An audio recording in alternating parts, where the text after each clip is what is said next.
नमस्कार दोस्तों, मैं धीरेन्द्र पुंडीर एक बार फिर आप सब लोगों के साथ बातचीत करने के लिए। अभी तक हम राजनीति पर बातचीत करते रहे, लेकिन आज से हम एक अलग उस पर बात करते हैं, एक अलग इशू पर बात करते हैं और ये कहानी चंबल की है। चंबल के किस्सों पर बात करते हैं। जैसे ही मैं आपके साथ नाम लेता हूँ चंबल का, तो चंबल जैसे एक खूबसूरत नदी के तौर पर आपके जहन में नहीं उभरती।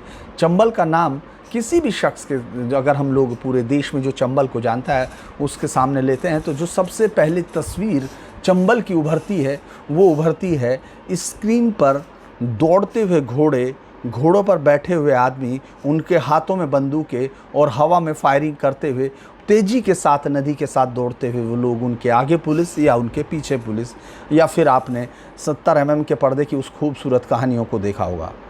चंबल नदी जितनी बड़ी है उससे बड़ी उसकी किस्सों की उम्र है। उसको अगर हम उस नदी को देखते हैं तो उसकी कहानियाँ इतने अलग अलग अंदाज में आप तक आती हैं, उनमें इतने सारे बदलाव, इतने सारे मोड़ हैं कि शायद इतने मोड़ चंबल में भी नहीं है। दुनिया की सबसे खूबसूरत नदियों में से एक नदी इसको कहा जा सकता है। ये अलग बात है कि सबसे कम प्रदूषित हिंदुस्तान की नदियों में से पहली नदी, जिसमें आज भी घड़ियाल पनपते हैं और वहाँ उनकी सेंचुरी है, यानी वहाँ आज भी अगर आपको कोई घड़ियाल का प्रोजेक्ट देखना हो तो चंबल नदी पर सबसे बड़ा प्रोजेक्ट है, वहाँ आप जा सकते हैं, लेकिन उस पर कोई बात नहीं करते। चंबल को जब भी कहते हैं कि चंबल, अगर मैं चंबल की बात करना चाहूँ तो चंबल मध्य भारत की एक बेहद खूबसूरत नदी इसको कहा जा सकता है। 3 राज्यों में ये बहती है, 950 किलोमीटर का सफ़र तय करती है। यमुना की सहायक नदी फिर बाद में यमुना में मिल जाती है, बीच में से कंवारी, पार्वती, बिसूली, बहुत सारी नदियाँ निकलती है। चंबल के उस हिस्से को देखेंगे तो वो प्राकृतिक रूप से बेहद खूबसूरत हिस्सा है, और जिन लोगों ने उसको सिर्फ फिल्मी पर्दे के अलावा देखा होगा वो ये समझते होंगे कि हाँ, वो कितनी खूबसूरत इलाके की ज़मीन है, जहां अगर पर्यटन के तौर पर देखें तो शायद वो देश के सबसे ज़्यादा जो फर्टाइल इलाके हैं पर्यटन के लिहाज से, उनसे टक्कर करती हुई दिखेगी। ये अलग बात है कि डाकुओं की उन कहानियों के बीच में पर्यटन का शब्द यहाँ कभी उभरा ही नहीं था। अब पिछले कुछ समय से लोग वहाँ जाने लगे हैं, और अब इस वक्त जब हम लोग बात कर रहे हैं उस वक्त उन किस्सों में कोई भी अब इतना बड़ा डाकू शामिल नहीं है जो कि इन किस्सों में जगह बना सके, क्योंकि वो जो सदियों का सफ़र है चंबल का, उस पूरे सफ़र में चंबल में एक से एक बागी, डाकू, ठग, ये तमाम चीज़ें वहाँ से गुजरती रही हैं। और आज जब मैं बात कर रहा हूँ किस्सों की, तो किस्से वो ऐसे किस्से नहीं होंगे जिनमें सिर्फ कहानियाँ या इस तरह के झूठ जुड़कर वो जो कहानियाँ बन जाते हैं, वो नहीं। मैं आपके साथ कुछ ऐतिहासिक तथ्यों के साथ ही बात करूंगा, उन किस्सों की बात करूंगा जो वाकई हमको आज कहानियां लगते हैं, क्योंकि वो इस तरह के काम हुए जो अब लगता है कि किसी तरह संभव नहीं, और लिहाजा हमको वो कहानियों से ज़्यादा कुछ नहीं लगते। लेकिन इतिहास के पन्नों में दर्ज वो ऐसे दृष्टांत हैं जिन पर बात करनी चाहिए। आज भले ही आपको चंबल में कोई इस तरह के माहौल या इस तरह का जो हालात है वो ना दिखाई देते हों, लेकिन कहते हैं कि चंबल के पानी की तासीर ऐसी है जहां बोली और गोली एक जैसा काम करती है। वहां कहते हैं चंबल के इलाकों में, जहां मुझे याद है शिव कुमार अलहत हुआ करते थे, उन पर उनके गाने पर रोक लगी हुई थी, यानी सरकार की तरफ से उन पर बैन था कि वो चंबल के उस हिस्से में लगभग 8000 किलोमीटर का ये पूरा का पूरा इलाका जो 3 राज्यों को, अभी 4 राज्यों को जोड़ता हुआ चलता है, उनमें वो चंबल के उस हिस्से में कोई भी आला नहीं गा सकते थे, क्योंकि उस गांव में, जब भी उन गांव में कभी ये आला गाई जाती थी, और उसका एक जो सबसे मशहूर है, जिसका बैरी चैन से सोए उसके जीवन पर धिक्कार, और जैसे ही ये वो दोहराई जाती थी उसी वक्त कहीं ना कहीं किसी ना किसी हिस्से से एक फायर की आवाज़ आती थी, और फिर कोई बागी अपने जीवन पर धिक्कार की बजाय किसी और का जीवन लेकर चंबल के बीहड़ों में कूद जाता था। अगर हम चंबल की बात करते हैं कि नदी की लंबाई से लंबी इसकी कहानी है, चूँकि चंबल के मैंने उन तमाम हिस्सों में जो उन बागियों के साथ जुड़े हैं उन सब को कवर किया। हालांकि सदियां गुजर गई उन सब कहानियों को, लेकिन वो कहानियां मैं आपके पास लाने की कोशिश करूंगा, और हम अपने इस पूरे उसमें उनके साथ यात्रा करेंगे। मैं कोशिश करूंगा कि आपको उन हिस्सों को दिखा सकें जो आपने अलग अलग जगह पर देखे होंगे। बहुत सारे लोग आजकल उस किस्से को सुनाते हैं, बहुत सारे पत्रकार भी सुनाते हैं, लेकिन मैं उन किस्सों में उन जगह तक पहुंचा और उनको देखा, और मैंने कोशिश की कि मैं उनको वो जो पुलिस फाइलों में है, वो जो किताबों में हैं, जो उनके साथ जो उनकी जो तथ्य फैक्ट जुड़े हुए हैं, उन पर आपसे बात करूं। वो हर एक बात इतनी आपको लगेगी कि जैसे वो कहानी वाकई एक ऐसी है जो सिर्फ कहानी है, जो कि एक सिर्फ किस्सा है, लेकिन वो सब सच है। मैं सच के साथ आपको सुनाने की कोशिश करूंगा। जैसे चंबल की, आज हम लोग चंबल अगर हम लोग चंबल की कहानी करते हैं तो चंबल की कहानी नदी के साथ दौड़ते इन टीले, जंगली झाड़ियों, घने पेड़ों, गहरे गारों की कहानी है। ये चंबल है और चंबल की घाटी है। गार उसको कहते हैं, जो नदियों के बीच के, जो वो टीलों के बीच की जो जगह गहराई होती है, खार, उसको गार बोलते हैं। और उनका इस पूरे चंबल की इस पूरी कहानियों को बनने में बहुत बड़ा योगदान है। चंबल में बड़ी बड़ी गुफाएं उन गारों में, बियाड़ों में अलग अलग जगह मिलती हैं, जहाँ कहते हैं कि एक तरफ पुलिस पार्टी पूरी की पूरी खाना बना रही होती है, तो चंबल उसी के दूसरी तरफ डाकुओं की भी एक आबादी पूरा खाना बना रही होती है, और वो एक दूसरे के बारे में बिल्कुल भी नहीं जानते। इस तरह की कहानियाँ। लेकिन चंबल की कहानी चंबल नदी जितनी पुरानी है। अगर हम लोग बात करते हैं इसकी, तो महाभारत काल में इस नदी का जिक्र मिलता है, इस पूरी नदी के बारे में, और इसको महाराजा रंतीदेव के साथ जोड़ा जाता है, जिसमें कहा जाता है कि उन्होंने, महाराजा रंतीदेव ने इसके किनारे एक अतिथि यज्ञ किया था, और उसमें वहाँ बहुत सारे जानवरों की बलि दी गई थी। उनकी खालों से जो पानी वो हुआ, मृणय हुआ, उससे वो नदी का जन्म हुआ, चंबल नदी बनी। और इस पूरे में एक और कहानी जुड़ती है कि द्रौपदी ने भी इस नदी को श्राप दिया था, क्योंकि इसी के किनारे शकुनी ने, जो मामा शकुनी है, उसने इसी के किनारे पांडवों के साथ छल करके उस युद्ध को, उसमें जो धूत कीड़ा थी, यानी जो जुआ खेला गया था, उसमें छल के साथ द्रौपदी को जीत लिया था। तो इस नदी के किनारे हुआ, इसलिए द्रौपदी उस वक्त गुस्से में जिसको श्राप दिया, उसमें इस नदी का भी श्राप हुआ, और इसके किनारे लोगों को शांति न मिले। इस तरह का ये एक पूरा अलग अलग हिस्सों में चलती हुई कहानियाँ हैं। लेकिन अगर हम बात करें कि आखिर पहला कौन सा डाकू है जिसको इतिहास के तौर पर, तो कहा जाता है कि जब ये पूरा का पूरा दिल्ली पर तोमर शासन खत्म हुए, तोमर वहाँ से, चूँकि दिल्ली तोमरों ने बसाई, अगर नई दिल्ली, हम लोग जिस दिल्ली की बात करते हैं, दिल्ली चूँकि कई बार उजड़ी बसी, ये कहते हैं लगभग 21 बार इस शहर को बना, 21 बार ये शहर उजड़ा, लेकिन जो शहर अभी है वो तोमरों ने बसाया था। ये दिल्ली तोमरों की दिल्ली कही जाती है। और बाद में ये दिल्ली उन्हीं के जो रिश्तेदार हैं चौहान, और चूँकि उनके नाना से उनके पास आई थी, पृथ्वीराज चौहान को मिली थी, तो ये चौहानों की दिल्ली हुई। तो उनके बाद किस तरह हटाया गया, ये भी एक किस्सा है। लेकिन चंबल की अगर हम कहानी बात करते हैं कि सत्ता से दुश्मनी का सफ़र इस नदी के इलाकों का पुराना सफ़र है। चूँकि जब हम लोग बात कर रहे हैं तो उस समय जिस तरह से तोमर, ये कहते हैं कि जो तोमर, जो उनके राजा नाना जो थे पृथ्वीराज चौहान की, वो तीर्थ यात्रा पर गए, तो उस दौरान उन्होंने अपने राज्य का राजपाट उनको सौंपा और वो चले गए। लेकिन जब वो वापस लौटे तो पृथ्वीराज चौहान ने वो राज्य उनको वापस नहीं किया। इससे नाराज़ होकर, चूँकि वो वहाँ नहीं रह सकते थे, तो वो यहाँ चंबल के इलाके में चले आए, यानी सेंट्रल इंडिया में रहने लगे। और यहीं से उन्होंने दिल्ली से एक दुश्मनी मोल ले ली। दिल्ली से आने वाले लोग, चूँकि ये रास्ता ही सेंट्रल इंडिया से आपको साउथ इंडिया से इधर तक जोड़ता है, नॉर्थ इंडिया के बीच से, इसी सेंट्रल इंडिया के रास्ते से आप होते हुए गुजरते हैं, तो इसीलिए उन्होंने इस काफ़िले, आने वाले सब तमाम काफ़िलों को लूटना शुरू किया, उनसे कर वसूलना शुरू किया, और उनसे बहुत गुस्से में आकर उनसे सब वसूलियाँ शुरू की, और दिल्ली के साथ एक दुश्मनी की शुरुआत वहाँ से इस राज्य की हो जाती है, इस हिस्से की हो जाती है। और कहते हैं कि इसमें एक और कहानी जुड़ती है कि जब दिल्ली पे तोमर शासन समाप्त हो गया, तो धौलपुर का जो सामंत था उसको हटा के मालवा के राजा जो भोज, प्रतिहार राजवंश के जो महान राजा भोज, उन्होंने उस सामंत को वहाँ से हटा दिया। लेकिन जो तत्कालीन वहाँ का वंश का जो युवराज था, उसका नाम महासेन था, और उसको ये सहन नहीं हुआ। तो महासेन ने वहाँ से आने वाले तमाम लोगों को अपना, चूँकि वंशानुगत अधिकार उसको हासिल करना था, और वो बागी बन गया।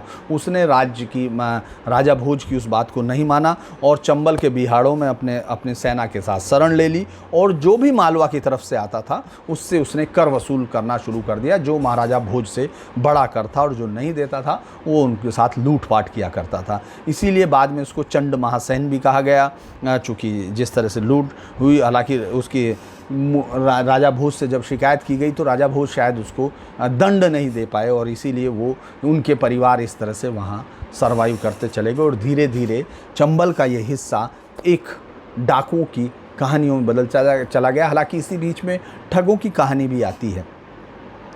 मैं जिस पर बात करूंगा आपसे उसमें एक कोशिश करूंगा कि आपको दुनिया के सबसे बड़े हत्यारे जिसका नाम अमीर अली के तौर पर दर्ज है, दुनिया जब आप Guinness book of world record भी उठाएंगे तो उसमें भी वो नाम कहीं कहीं मिलता है, क्योंकि उसकी अपनी आत्मकथा जो फिलिप मेडोज टेलर ने लिखी थी उसमें उसने 719 शायद 777 कत्ल की बात उसने स्वीकार की थी, क्योंकि वो खुद का उसका वो वादा माफ गवाह बना था। लेकिन स्लीमैन के जो एक अलग सहयोगी ने जो उसके बारे में लिखा था उसमें कहा गया था कि उसने 919 हत्याएं की, 917 919 हत्याएं की और दुनिया में अकेले तौर पर हत्या करने में ये विश्व रिकॉर्ड है एक आदमी के तौर पर। हालांकि जब वो पकड़ा गया था, जब जिसने वादा माफ गवाह बनकर पूरे ठगों को ख़त्म कराने की बात की थी, उस वक्त तक उसको ये उम्मीद 40 साल उसकी उम्र थी और उसका कहना यह था कि उसकी अभी उम्र पड़ी थी और वो अपनी संख्या को हज़ारों में ले जा सकता था। उसको अफसोस रहा कि वो ये नहीं कर पाया। चंबल की कहानी में हम लोग सत्ता से दुश्मनी का सफ़र नदी के सफ़र जितना पुराना है, पिंडारियों, ठगों, बागियों, इन डाकुओं तक का ये सफ़र जितना खौफनाक है उतना दर्दनाक भी है।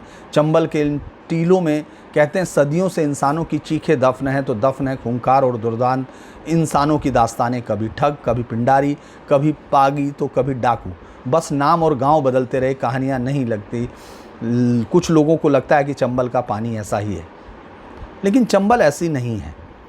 पानी जैसे बगावत में के तेजाब में बदल जाता है, जैसे ही इस इलाके में पानी आता है तो तेजाब में बदल देता है। ये पानी की बदली तासीर की गवाही 1, 2, 10 या 1000 कहानियाँ नहीं, सदियों की हज़ारों कहानियाँ इस बात की गवाही देती हैं कि एक तरफ राजस्थान है नदी के, दूसरी तरफ मध्य प्रदेश है, एक और मध्य प्रदेश तो दूसरी ओर उत्तर प्रदेश, और इन हज़ारों किलोमीटर की तरफ बागी और डाकुओं के किस्से। अब इन्हीं चंबल की बागियों और उसके बीच में हम लोग आपके सामने मैं ये सारे कहानी लाने की कोशिश करूंगा। किस्सों के बीच में दर्द भी है, दुस्साहस के किस्से भी हैं, और साथ ही सरकार उनके बीच की तानातनी, बीच में लोगों के पिसने की कहानियाँ, वो तमाम चीज़ें होंगी। जैसे मैं आपको अगर शुरुआत मैंने करने की कोशिश की है तो मैं आपको कुछ चीज़ें, क्योंकि मैंने आपसे कहा है कि मैं कोई भी चीज़ आपको ऐसी नहीं बताऊँगा जो मेरे पत्रकारिता के हिसाब से वो सिर्फ कहानियाँ नहीं सुना रहा हूँ, मैं आपको उनके साथ ले जाने की कोशिश कर रहा हूँ एक वक्त में जिसके किस्से आपको महसूस होंगे। और एक बहुत बड़े, चूँकि ये जो के.एफ. रुस्तम जी इस देश के महान पुलिस अधिकारियों में से एक है, बीएसएफ उन्हीं की इस्टेब्लिश की गई थी और उन्होंने कई सारे काम किए थे। उनका इस पूरे मेरे साथ उनका रेफरेंस बहुत आपको बार बार मिलता रहेगा, क्योंकि उनकी किताब ने भी बहुत इसमें मदद की है। मैं बहुत सारी किताबों की जिक्र करूँगा जिसमें वो जो है किस तरह से यहाँ इस पूरी कहानियों में वो आपको दिखाई देगी। वो बोलते हैं कि उन्हीं से कि किस तरह से इस इलाके की ये समस्या नहीं है। वो ये खुद कहते हैं कि बिग कैवलरी पिंडारीज ने यहाँ उस समय पहले किया, जिनके खिलाफ 1817 में पिंडारी वार कहा गया, और ये तमाम लोग वो थे जिनको राजा संरक्षण देते थे।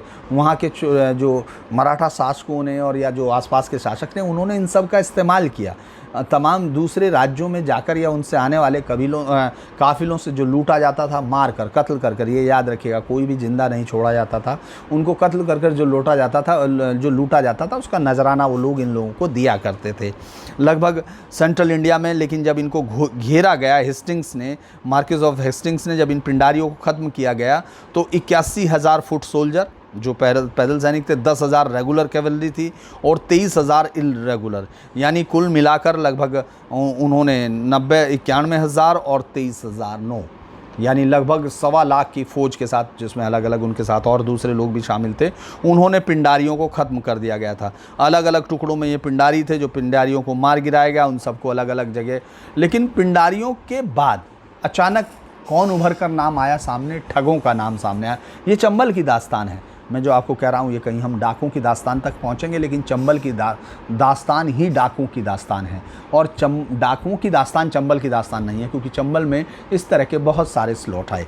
अब इसमें मैं आपको बता दूँ 1839 में द 500 ईयर तक ये कहा गया, जब ये सबसे पहले ठगों की कहानी सामने आई तो उनकी जानकारियों में जब उनसे बात की गई, जब चूँकि इस मामले में हमको इस बात के लिए मानना पड़ेगा कि इंग्लिश गवर्नमेंट ने उन तमाम चीज़ों को वो कोशिश करती थी कि उनको लिपिबद्ध कर सके, यानी उनका रिकॉर्ड तैयार किया जाए, इसलिए स्लीमैन ने भी किया। मैं उसकी भी बुक्स का आपको रेफरेंस दूंगा कि स्लीमैन की बुक भी, ये तमाम चीज़ें हैं जो आप ले सकते हैं, क्योंकि कुछ किताबें ऐसी है जो आपको बाज़ार में नहीं मिलेंगी। वो किताब जिसमें से मैं आपने अभिनेत्री जया भादुड़ी का नाम सुना होगा, जो अमिताभ बच्चन की पत्नी है। उनके पिता हिंदुस्तान के सेंट्रल इंडिया के बहुत बड़े पत्रकार थे। उनकी किताब अभी अभिशप्त चंबल नहीं मिलती है, और जो वैली ऑफ टेरर है वो जो इसका इंग्लिश ट्रांसलेशन था वो भी नहीं मिलता। वो देश के उन पत्रकारों में से शायद अकेले पत्रकार होंगे, या एक आध कोई पत्रकार उस समय होगा तो जो कह सकते हैं, क्योंकि जो उन ज़्यादातर डाकुओं से जिनकी मैं कहानियाँ आपको सुनाऊँगा उनसे वो रूबरू हुए हैं। उन्होंने उस दौर को देखा है, उस दौर को जिया है, और वो कैफ रुस्तम जी के साथ बहुत लंबे समय तक रहे। यानी उन पूरी कहानियों में कहीं ना कहीं तरुण कुमार भादुड़ी, उनका रेफरेंस भी बहुत कुछ काम आता है। हालांकि वो किताब आउट ऑफ प्रिंट है और मिलती नहीं है। मेरे पास वो किताब थी, लेकिन अभी मेरे पास नहीं है, क्योंकि जब भी मैंने जब सोचा कि आपको इन किस्सों की शुरुआत करता हूँ तो उस किताब को देखने की कोशिश की। हालांकि उसी किताब के सहारे मैंने अपने चैनल न्यूज नेशन पर इस पूरी सीरीज़ को चलाया भी था। उस किताब का मैंने बहुत सहयोग लिया था उन तमाम गाँवों को ढूंढने में जहाँ जहाँ वो घटनाएं हुई थी, उन सब को और उन सब के परिवार वालों को। लेकिन अभी वो मेरे पास नहीं है, क्योंकि इस लाइब्रेरी को मुझे जब इस्टेब्लिश करना पड़ा, मेरी बाकी सब किताबें इधर उधर थी तो वो खो गई। तो ऐसा कई चीज़ें होती हैं। अब उनका दुख है, क्योंकि बहुत सारी चीज़ें अभी आपको नहीं मिल पा रही हैं। मैं बहुत सारे किस्से आपको जब सुनाऊंगा तो उसमें से उनका जिक्र रफ्ता रफ्ता करता रहूँगा। जब ये लगभग उनसे पूछताछ की गई तो ये 500 के करीब जो है the practice of robin Pilgrim common world, और ये तमाम चीज़ें पूरी दुनिया में है। लेकिन जो पीरियड इसने कहा 300 साल तक लगातार ये काम चलता रहा। ये major general sir William Sleeman ने कहा, और उसके बाद उसने उनका सफाया किया। हज़ारों लोग मारे गए थे उसमें। मैं आपको उन सब के बारे में भी जानकारी देने की कोशिश करूंगा। तो उसमें उन्होंने कहा कि किस तरह से ये जो fact when he was appointed 1826 में 100 गैंग, लाहौर से मैसूर तक के बीच में लगभग ठगों के 100 गैंग फैले हुए थे। और वो मर्डर्स जो उनका ये कहा गया है, इसके बारे में कहा गया कि शायद ही दुनिया में कोई हत्यारों की कोई कल्ट इतनी ज़्यादा परफेक्शन पर पहुंची हो, यानी कत्ल को इतनी सफाई और इतनी उसके साथ कि उसको एक आर्ट में बदल दिया गया हो। दुनिया में किसी भी ठगों की हत्यारों की जमात ऐसा करने में कामयाब नहीं हुई जितना कि ये 500 साल तक निरंतर करते रहे, कि हज़ारों लोग काफ़िले गायब होते रहे और उनके बारे में कभी पता नहीं चला कि उनकी लाशें किसी बाग में, किसी गार में, वो वहाँ दफनाते रहे। ये पूरी एक मैं जब आपको उसकी कहानी बताने की कोशिश करूँगा ठगों को भी, तो मैं उसमें आपको पूरा बताऊंगा कि किस तरह से वो उन हत्याओं को अंजाम देते थे। उनके शब्द आप सुनेंगे आप चौंक जाएंगे। उसमें हिंदू मुस्लिम दोनों तरफ से होते थे, और वो दोनों लोग माँ भवानी या माँ काली की पूजा किया करते थे। उनके शगुन, उनके तमाम चीज़ें, ये सब आपको चंबल के डाकुओं के किस्सों में भी मिलेगी कि आखिर किस तरह वो शगुन के सहारे चलते थे या मंदिर पर घंटा चढ़ाने की कोशिश करते थे। ये तमाम चीज़ें आपको मिलेंगी। मुझे लगता है कि शुरुआत का है इसलिए आपको ये लग रहा होगा, लेकिन मैं चाहता हूँ कि आप पूरे उस सारा जो सिनेरियो है किस्सों का, उससे पहले चंबल को जान सकें। जो लोग चंबल में जिन्होंने चंबल को नहीं देखा वो इसी सहारे देख सके कि आखिर चंबल है क्या। अब मैं आपको बताऊं कि ठग committed murder with A degree of perfection seldom achieved in crime. ये बिगेस्ट जो सबसे बड़ी दिक्कत ये थी कि स्लीमैन ने ये यकीन तब तक नहीं किया था जब तक कि उस मुखबिर ने जो चूँकि एक इटावा के डीएम होते वक्त जब ये पता चला कि कुछ लोगों का परिवार गायब हो गया, उसमें इंग्लिशमैन भी थे, उनकी तलाश करने के लिए जब शुरू हुआ और उन्होंने अपने तरीके से जब खोज की तो उनको एक आदमी मिला, शायद वो बता सकता है। और जब उसने कहा कि शायद एक इस तरह का शख्स हमको मिला था और वो आखिरी बार उसके साथ जाते हुए देखा, जब बहुत ज़्यादा उसके पास प्रताड़ना दी गई, उससे और पूछा गया, तो उसने कहा कि चलिए मैं आपको दिखा देता हूँ वो कहाँ दफन है। तो ये बात कोई यकीन नहीं कर पा रहा था, क्योंकि जो उसने बता शुरू किया, स्लीमैन ही नहीं कोई भी नहीं यकीन कर पा रहा था कि ऐसा कभी हो सकता है क्या। लेकिन वो जब उसने लाशें खुदवानी शुरू की तो वो उसी मैनर में जिस तरह बताई गई थी उसी तरह रखी हुई, एक के बाद एक इस तरह रखी गई थी। और तब से स्लीमैन ने ये शुरू किया था कि इसको ख़त्म करना है। इनके मुताबिक अगर हम लोग इस ऑपरेशंस को जो कहते हैं ठग बिलोंगिंग टू पीला रुमाल gang every year killed about 40,000 40,000 लोगों के ऑपरेशंस इसी से, हर साल 40,000 लोगों का कत्ल ये ठग करते रहे। ये कई सौ साल तक चलता रहा। एक जो उन पर किताब है उसके मुताबिक एक ये आकलन है कि 2 करोड़ लोगों को उन लोगों ने मारा। ये एक आकलन है, 2 करोड़ लोग इतनी बड़ी संख्या है, शायद आप सोच नहीं सकते हैं कि 2 करोड़ लोगों का मरना क्या होता है। उन लोगों को इन्होंने सदियों तक मारते रहे और कोई भी उनका पता नहीं था। इससे बड़ा क्राइम की परफेक्शन पूरी दुनिया के इतिहास में कहीं नहीं मिलती है। मैं ये आपको बुक्स भी कैफ रुस्तम जी की किताब है, उस पर इनका पूरा बाकायदा जिक्र है। और इस पर उन्होंने कहा कि इसीलिए द सक्सेसफुल ठगी एंड डकैती डिपार्टमेंट, और ठगी एंड डकैती डिपार्टमेंट जो कि 1904 में वाज वाउंड अप किया गया and in place came the central criminal investigation department CCID जो बना वो इसी के बीच में आया, जिससे बाद में IB बनी। यानी डाकुओं और ठगों की वो कहानी किस तरह से एक डिपार्टमेंट बनाया स्लीमैन ने, जिसको कहा गया ठगी एंड डकैती डिपार्टमेंट, प्रीडेसर्स ऑफ IB, यानी IB के पहले यही डिपार्टमेंट बना था। तो ये मैं उस पर भी आपको बताने की कोशिश करूँगा, लेकिन हम लोग पहले डाकुओं की तरफ चल रहे हैं, डाकुओं पर बात कर रहे हैं। बहुत सारे डाकुओं के किस्सों में मैं आपको सुनाऊंगा। हर तरफ चंबल के इन किस्सों में जब हम लोग देखते हैं तो कौन कौन से डाकुओं की अलग अलग कहानी है। हर एक डाकू एक डाकू ऐसा जिसको राजा कहा गया, राजा मान सिंह। शायद जब मैं उस दौरान पुलिस अधिकारियों से भी मिला, उन तमाम लोगों से मिला जो उस समय भर्ती हुए, उन्होंने उस समय अपनी ज्वाइनिंग की जिस समय एनकाउंटर हुए, और उस समय कुछ लोग ऐसे मिले जिन्होंने बचपन में उसको सुना। उन तमाम लोगों ने एक भी बार मान सिंह को किसी ने राजा मान सिंह के बिना नहीं कहा। ये बात मैं पुलिस वालों की कर रहा हूँ। और जब मान सिंह जो हिंदुस्तान की डकैती के इतिहास में, जो मॉडर्न डकैती का इतिहास है, उससे बड़ा शायद ही कोई डाकू हुआ हो, लेकिन वो तमाम जगह बागी मान सिंह कहा गया, राजा मान सिंह राठौर। यानी जब उसकी मौत हुई, वो किस्सा जब मैं आपको सुनाऊंगा तो शायद आप में से बहुत सारे लोग उस किस्से को ये सोच ही नहीं पाएंगे कि ऐसा हुआ होगा कि किसी एक डाकू के लिए आर्मी उतारनी पड़ी हो। पूरी आर्मी उतारी गई, वो पूरे चंबल में रही। 1700 लोगों की एक पूरी पुलिस फोर्स, जो 4000 लोग कंटिन्यू सिर्फ उसी के ऑपरेशंस के लिए तैयार किए गए। और राज्य के गृह मंत्री ने कहा कि अगर वो नहीं पकड़ पाए तो इस्तीफ़ा दे देंगे। स्पेशल गोरखा बटालियन बनाई गई और उसी गोरखा बटालियन के साथ वो हुआ। लेकिन जब उसकी मौत हुई, जब वो आखिरी उसको विदाई दी जा रही थी, तो उस ज़िले में नहीं, आसपास के तमाम इलाकों के फौजी, रिटायर्ड फौजी जिन्होंने ब्रिटिश सेवा में अपने लिए मेडल हासिल किए थे, वो उन मेडल को धारण करके आए और उसकी लाश को सैल्यूट करते हुए उन्होंने कहा कि वो सलाम करते हैं राजा मान सिंह को। तो एक ऐसा डाकू, ऐसी कहानियाँ, इस तरह की कहानियाँ मैं आपको उस किस्से में ले जाने की कोशिश करूँगा कि आखिर क्यों एक डाकू के साथ इस तरह हज़ारों लोग देखने आए, और वो उत्सुकता वक्त नहीं, रोने आए। हज़ारों लोग चंबल के आज भी लोग उसको किस्सों में याद करते हैं कि किसी को नहीं लूटा, बहन बेटियों के लिए किस तरह किया, और हर के लिए राजा मान सिंह एक देवता की तरह। यानी वह आज भी एक मंदिर है जिसमें राजा मान सिंह और उनकी पत्नी की पूजा की जाती है।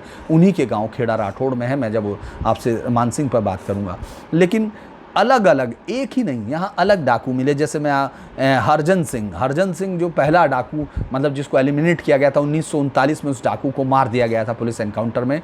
वो आदमी को नपुंसक बना देता था, यानी उसके जननांग काट लेता था। ये उसका शौक़ था, ये उसकी आदत थी, और ये पूरे चंबल में फेमस था कि वो किस तरह से मारने से पहले किसी भी आदमी के जननांग काटता है। बटरी जो पहले डाकुओं में से एक हैं, वो जो 1930 में मारा गया। डोंगर बटरी सबसे पहला गैंग है जो हम इस जो 20वीं शताब्दी में शुरुआत में उनको देखते हैं। डोंगर बटरी में से बटरी जो 1930 में मारा गया, डोंगर जो 1940 में यानी 10 साल बाद मारा गया। इसके अलावा ये जो गब्बर जो कहानियाँ आपने सुनी हैं, जो फिल्म अगर शोले आपने देखी होगी, जिस गब्बर को हिंदुस्तान का सबसे बड़ा टेरर कहा गया। उस फिल्म का याद होगा आपको, क्यों अरे सांभा, कितने आदमी थे, या वो घूमता हुआ गब्बर है, वो भी कहानी वो एक ओरिजिनल किरदार से प्रेरित थी। सलीम जावेद ने वो जो कहानी लिखी, उसके लिए उनको जो प्रेरणा मिली वो गब्बर से मिली, जो चंबल का एक असली डाकू था, गोहद तहसील का, जो जिससे पहले बटरी और डूंगर और उसके बाद गब्बर। बटरी 1930, डूंगर 1940 और गब्बर को 1959 में जब एनकाउंटर में मारा गया। वो तीनों को नाक काटने का शौक था। गब्बर तो ये किया करता था कि वो जो भी उसके सामने पुलिस वाले या तमाम लोग मिलते थे तो उनकी नाक काट लिया करता था। जो रिकॉर्ड के मुताबिक उसने 56 लोगों की नाकें काटी हुई थी। वो 116 नाक काट लेना चाहता था, क्योंकि उसके बाद वो माँ के दर्शन करके अपने आप को अभेद्य मानता था, अलग अलग। लेकिन मैं आपको कह रहा हूँ कि किस तरह से अलग अलग किस्सों में अलग अलग डाकू के अलग अलग स्टाइल बने। इसके बाद हुजूरी की बात करते हैं। हुजूरी, जिसको 1958 में मारा गया। हुजूरी उस समय जब राजा मान सिंह का गैंग काम करता था, उस वक्त भी हुजूरी सिंह का एक गैंग अलग अलग हिस्सों में, पहले वो छोटे शामिल था लेकिन बाद में उसको निकाल दिया गया। वो इसीलिए क्योंकि उसको मारने की भी कोशिश की राजा मान सिंह ने, लेकिन वो उसके हत्थे में नहीं चढ़ पाया, क्योंकि वो ओपनली रेप किया करता था वुमेन्स के साथ। उसको चंबल के सबसे बदनाम डाकुओं में कहा गया।